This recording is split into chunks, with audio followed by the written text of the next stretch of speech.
Ha, 6,5 100% grant kerak ekan aka. Filologiya, ingliz tili kerak bo'lib yozilgan ekan. Bakalavr qayerda bo'lgan? Milliy, shu yerda, Milliy universitet. Baholaringiz qanday? 78%da. 78, 100dan. Grantda o'qigansiz, kontraktdami? Grant.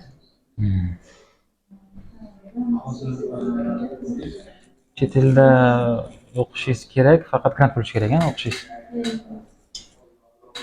Endi ishlab o'qiydigan joy kerak-da. Pullik bo'lsa ham maylimi yoki bepul bo'lishi kerakmi?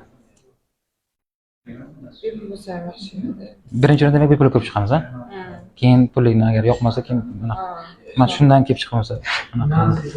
Bakalavr qachon tugatgansiz? Bakalavr 19da. 2009 bitirgansiz, Hozir ishlaysiz. Ishlayman maktabda. 5 yil bo'lyapti. Хорошо. Maktabda ishlaydi.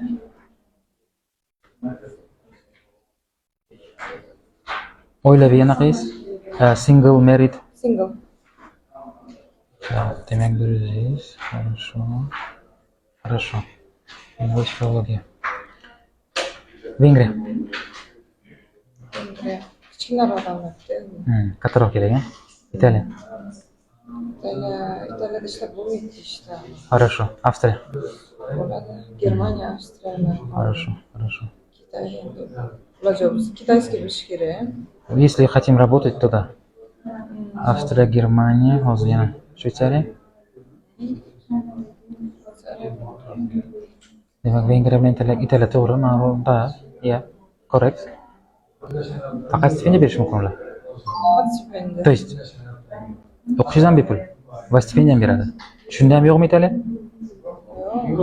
Unda bo'ladi, Italiyan yozsam bo'ladi. Bo'ladi.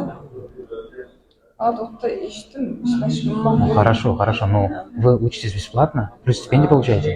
Да. Еще да. Если так, то я не убираю. Если нормально, я учусь бесплатно и bepul o'qiyman va stipendiya beryapti, тогда да. Men ham grant o'qiganman, men ham kontrakt o'qiganman. Это нормально. Vengriya ham xuddi shunday, yotoqxona bepul, stipendiya beradi. Lekin kichkina davlat deyapsiz. Okey, to'g'ri, agreed. Shunda yozaymi yo'qmi Vengriyani? Хорошо. Значит, Italiya bizda такой secondary option bo'lib turadi.